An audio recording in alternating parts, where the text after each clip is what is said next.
holding this conference to update the status of the shooting last night of the two Mifflin Township officers.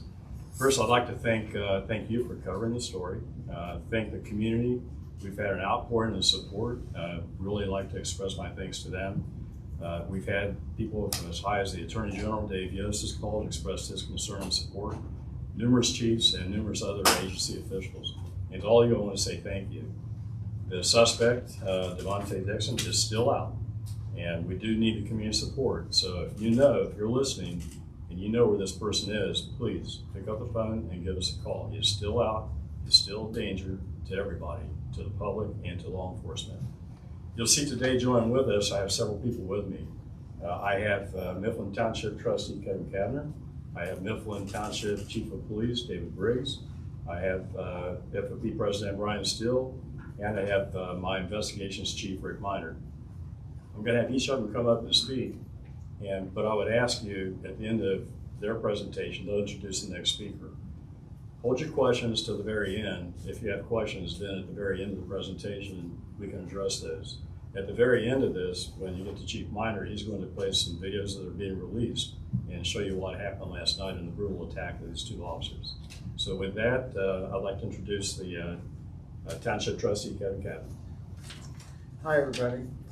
Mifflin Township Board of Trustees, Mifflin Township Police Department want to issue the following statement regarding the shooting of our officers yesterday evening on May 28th.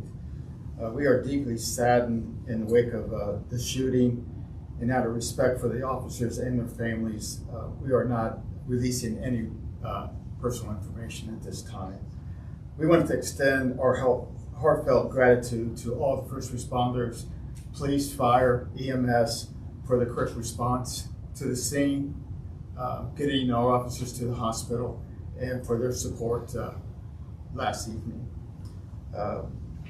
We want to ensure the citizens of the unincorporated area of Mifflin Township that they will be protected by the Franklin County Sheriff Department. We want to thank Sheriff Baldwin for assisting us in that. And we also want to just thank you for your thoughts and prayers while we navigate through this time.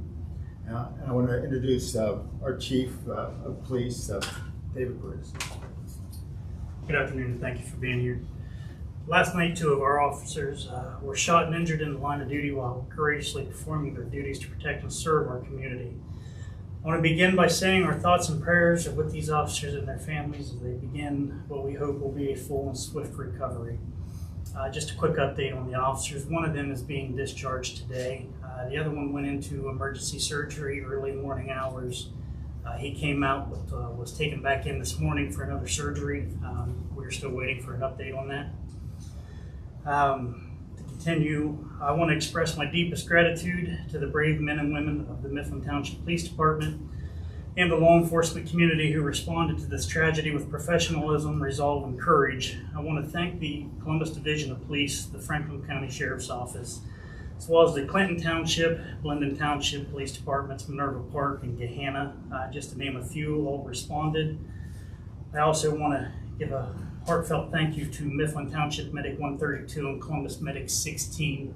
Their quick response and diligent efforts no doubt saved the life of my officer. So I want to thank them for that.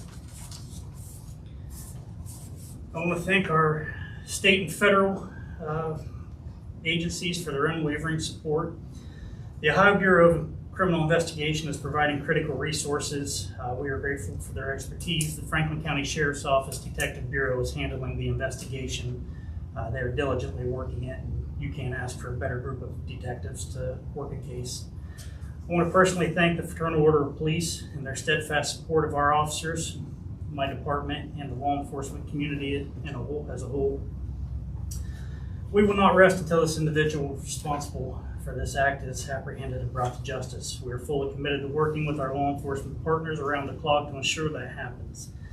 To the residents of Mifflin Township, I know this incident is unsettling, but please know your police department remains operational and committed to your safety. The Sheriff's Office has graciously agreed to place extra deputies in Mifflin Township, and Clinton Township has graciously offered to start running two-man cars and to cover calls in Mifflin Township as well. It really is a brotherhood in the law enforcement community. Everyone has come together. We ask for your continued support, vigilance, and prayers for our officers. I'd like to introduce FOP President Brian Steele. Thank you.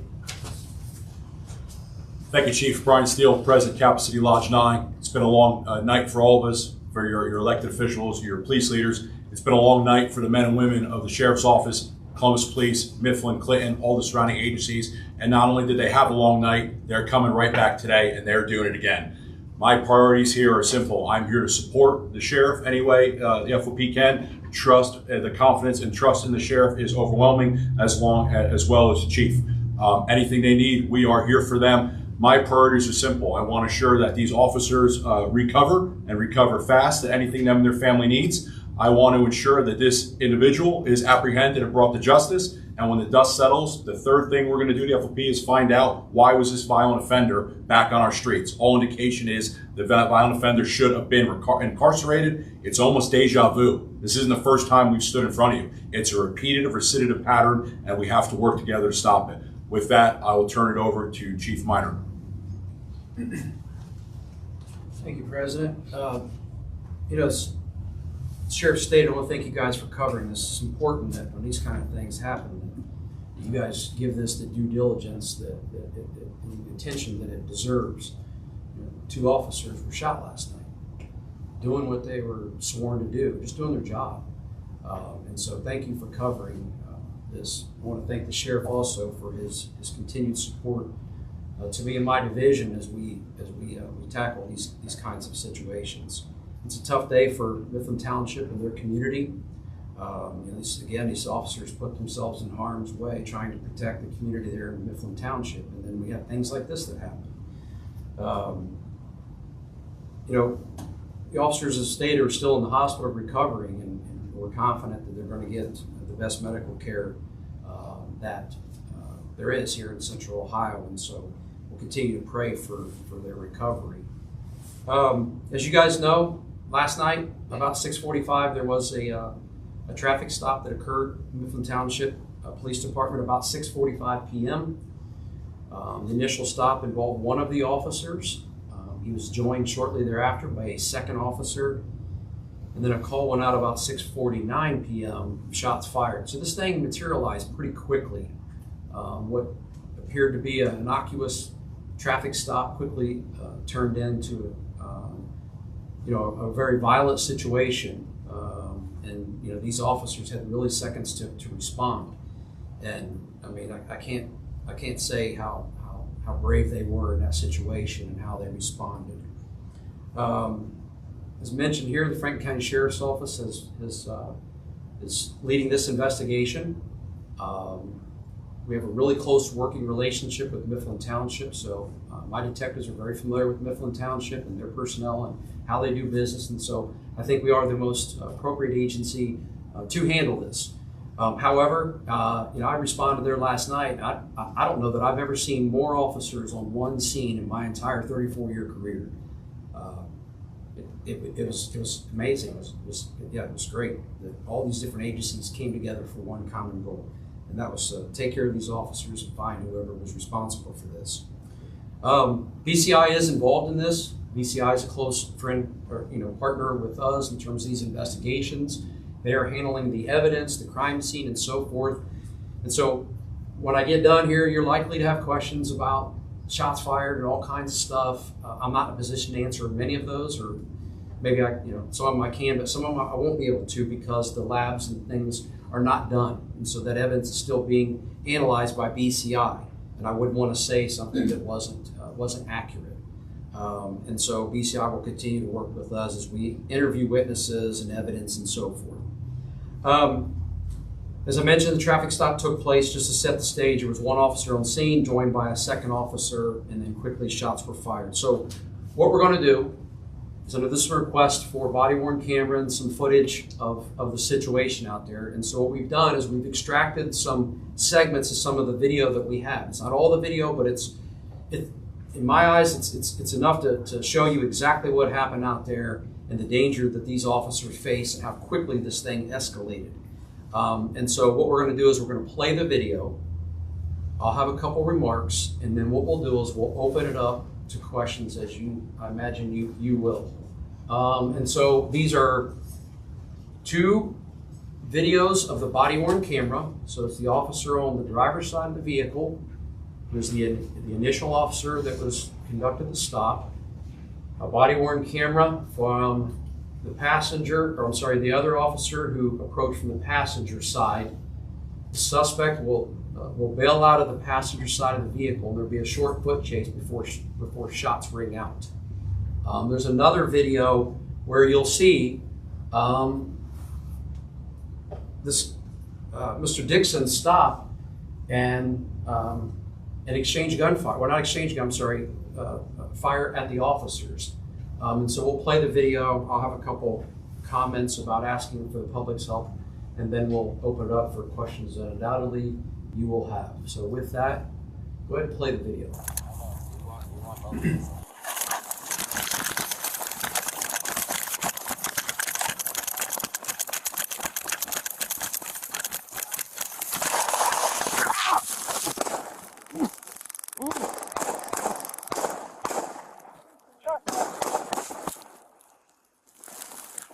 Not you.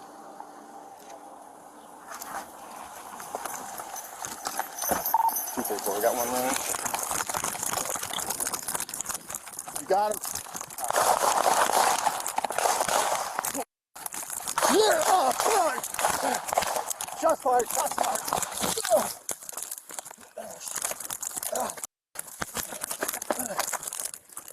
234, officer down. I'm hit. Ah!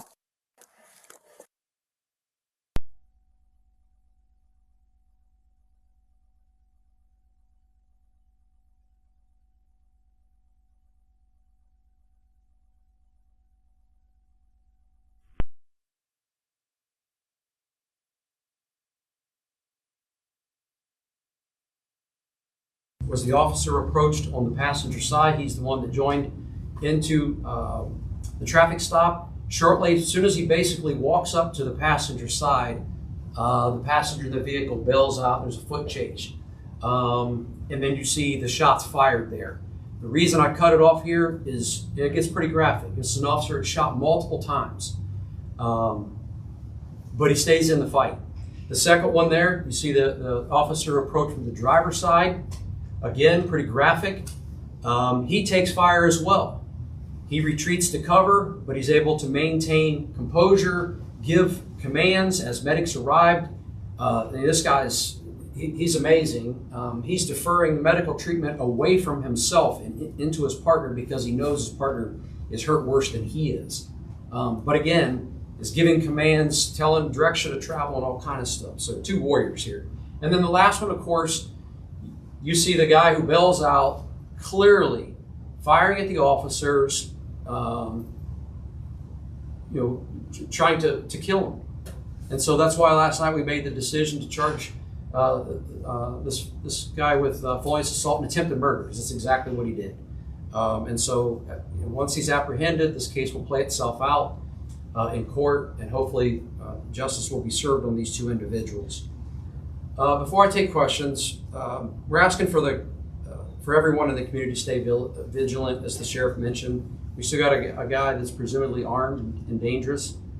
He clearly has no regard for law enforcement or anybody else in the community. So is he a risk? He absolutely is.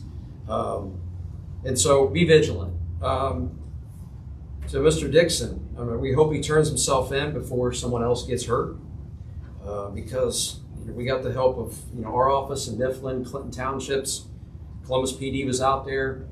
Ohio BCI, the Marshal Services involved. The FBI is contacted. They're all in terms of apprehending this individual. And so there's no rock that you're going to hide under, Mr. Dixon.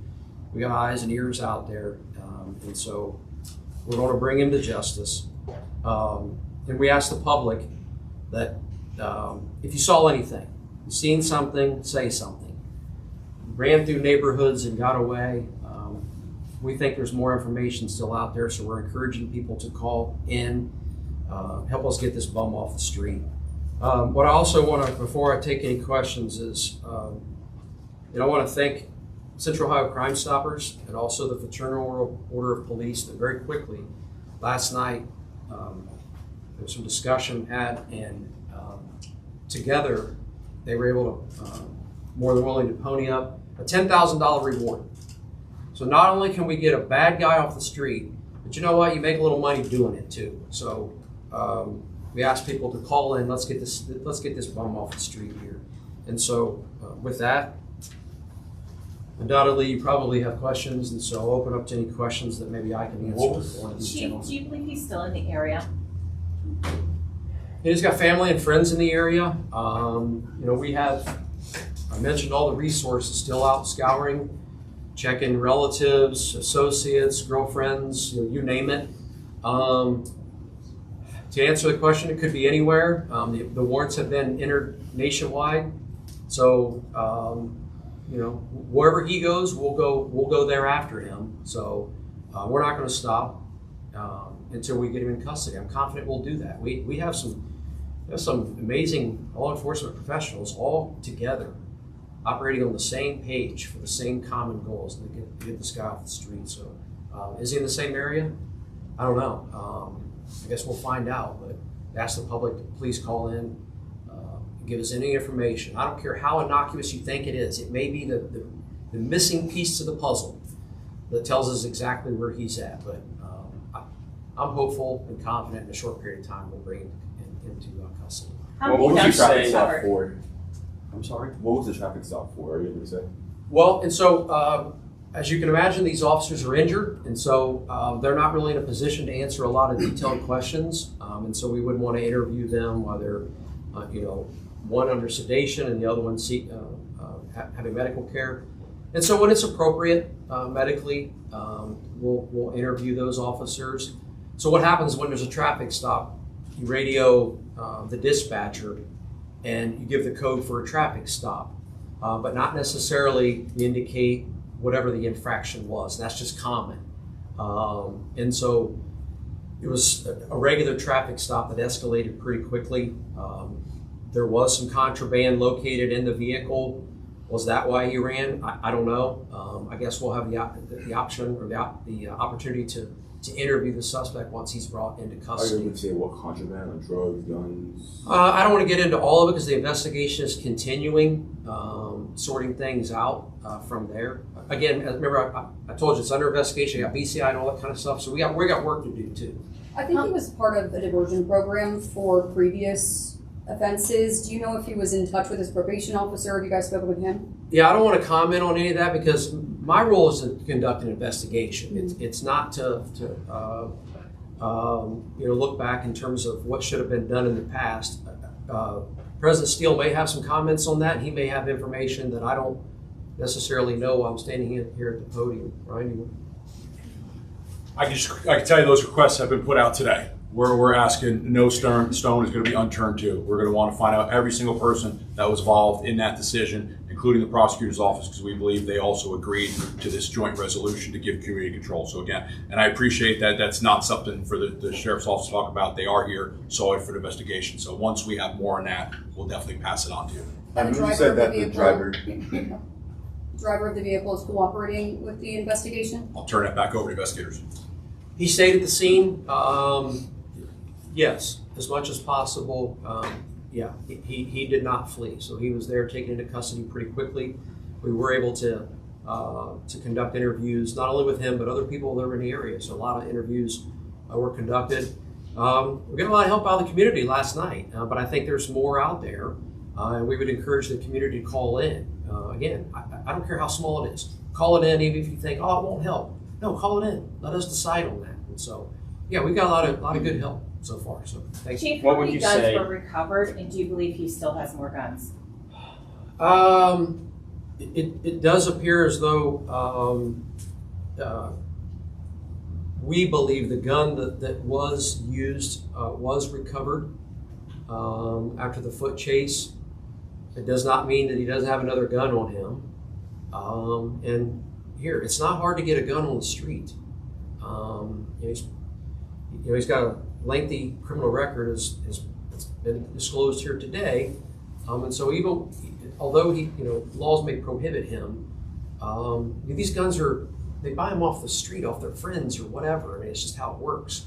And so, yeah, I think he should be treated as armed and dangerous. It should be presumed that he has another gun. That's how this should be treated. He has another gun, and he is a danger to anybody that interacts with him. Did that gun have a Glock switch?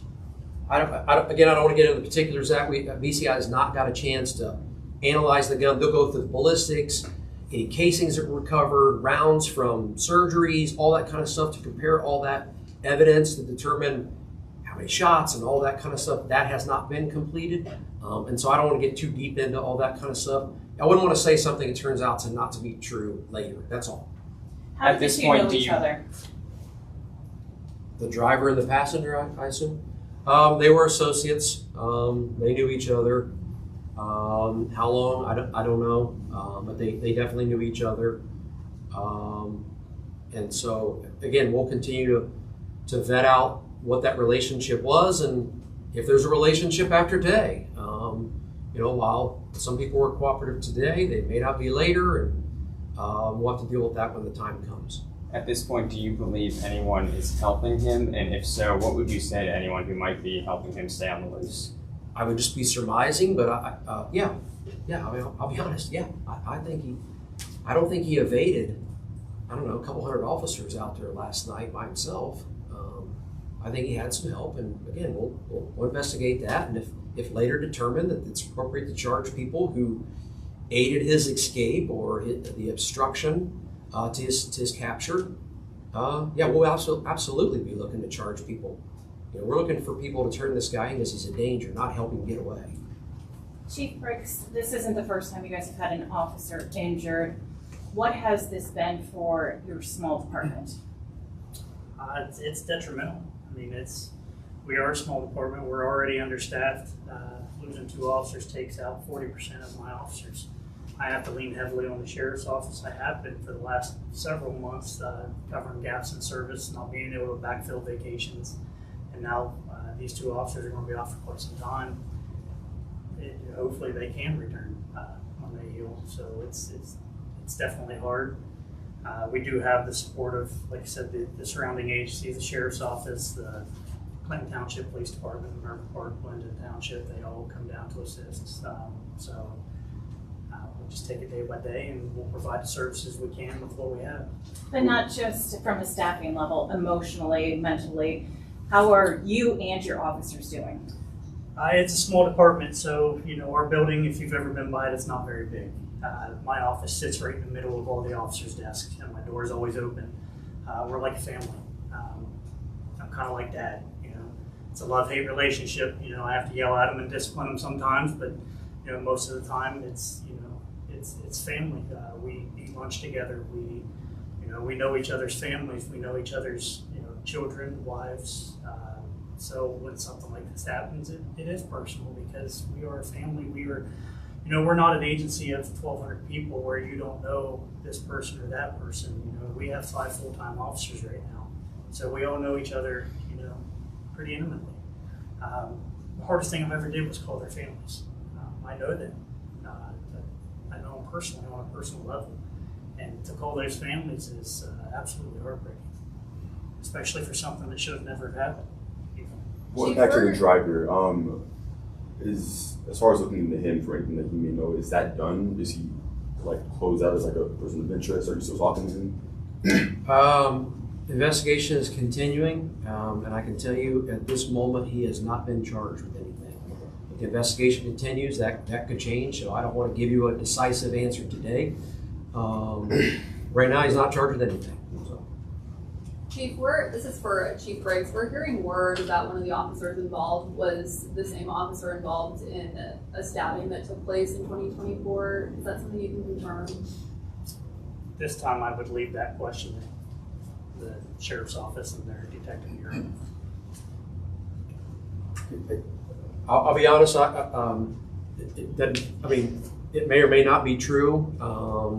Again, my division, my folks, some of them are in the room here, aren't really focused. There'll be a time and a place for that. But right now, we're focused on this investigation and bringing Dixon into custody. And so, yeah, I mean, when this is all over with and he's behind bars where he belongs, then yeah, I guess we can talk about that. You may have answered this already. Where was he last seen? Like, what can you say? Like, what I know it was like on the northeast side near Agler and Purdue, but is there any other area that we don't know about? Or? Fled on foot through houses. It says eastbound from there, I think it was. Eastbound on from where the site of the shooting was, which was a short, I don't know, 20-yard foot chase there. Mm-hmm. He's familiar with the area, so he would know where to hide, and you know, folks that he knows in the area that he could go to. And as you mentioned earlier, yeah, I think he had help, but we'll figure that out. Have you gotten any credible tips, sightings of him today? That I can't answer. I wish I could. I can tell you that I know this. We guys were out of gas, and so about 3 o'clock or so, I made the difficult decision to send them home. They didn't want to go home. They had worked all night, and then today 7 o'clock. I get in the office. These guys are already writing search warrants and got game plans and all kinds of stuff. So they're not going to stop. And I guess the best thing as administrators, don't try to stop them. Let them go do what they do. So. You guys spoke about the large response to this shooting, and we know it happened just hours after the funeral procession for a sheriff's deputy up in Morrow County. Can you speak to the law enforcement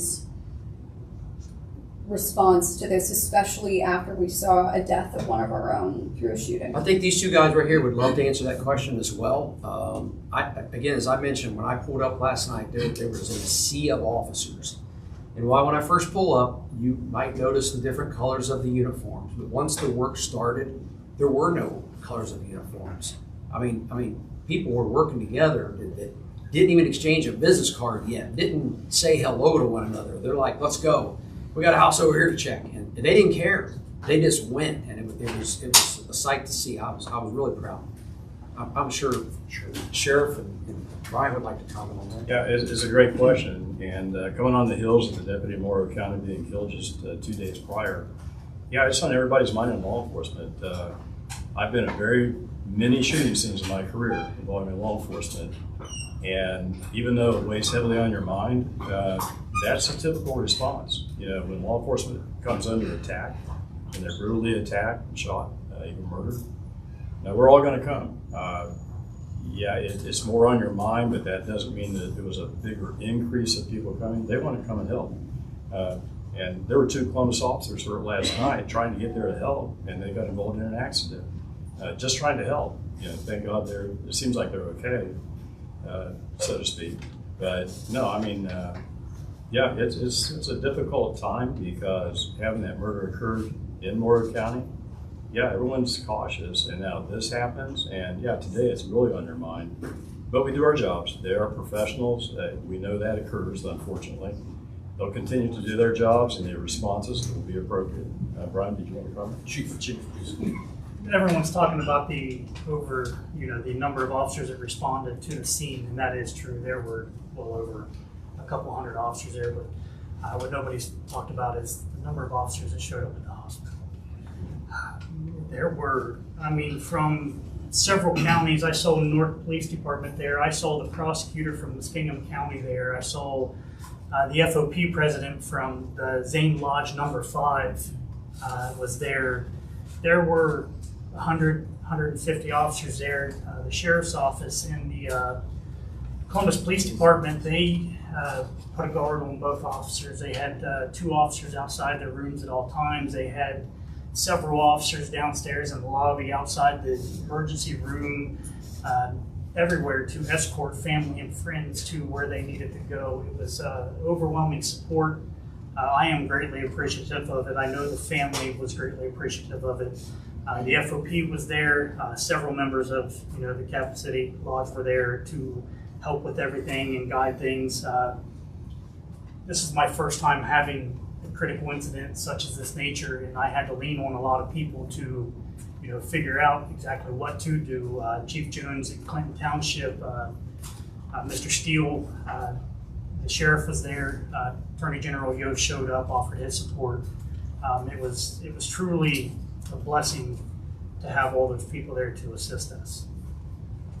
I'll just piggyback off that. Also, the community. There was overwhelming response from the community. When I came to the office this morning, the phone calls, the emails from members of the community just saying, hey, is your officer okay? Anything we can do for him? As members of the FOP, we not only advocate for our officers, we advocate for the community they serve. A video I saw today, a video of the officers getting involved in a crash, the CPD officers trying to respond. Individuals flocked to them and helped get them out of the car. There's a security guard that removed one of the officers out of the car. And remember, when they got an accident, they fell to the ground. You ever get in a bad accident? It'll about knock you silly. Thank God they're okay. But the important part is the community responded. They went to treat the officers, and we're going to find the security guard, and we want to honor him and thank him for being such a good citizen and help our officers. We live in a time where we see too much on TV and officers injured and someone's holding a camera. It's so refreshing to see in our community in the North Linden, Clinton, Mifflin Township area that they're not doing that. They're going to go render aid to the officers, and I applaud them. Still a quick question. Yes. Regarding the accident, the people that the officers hit by accident, how are they doing? Is there any word on them? What Yeah, they were not. They were treated and released at scene. Okay.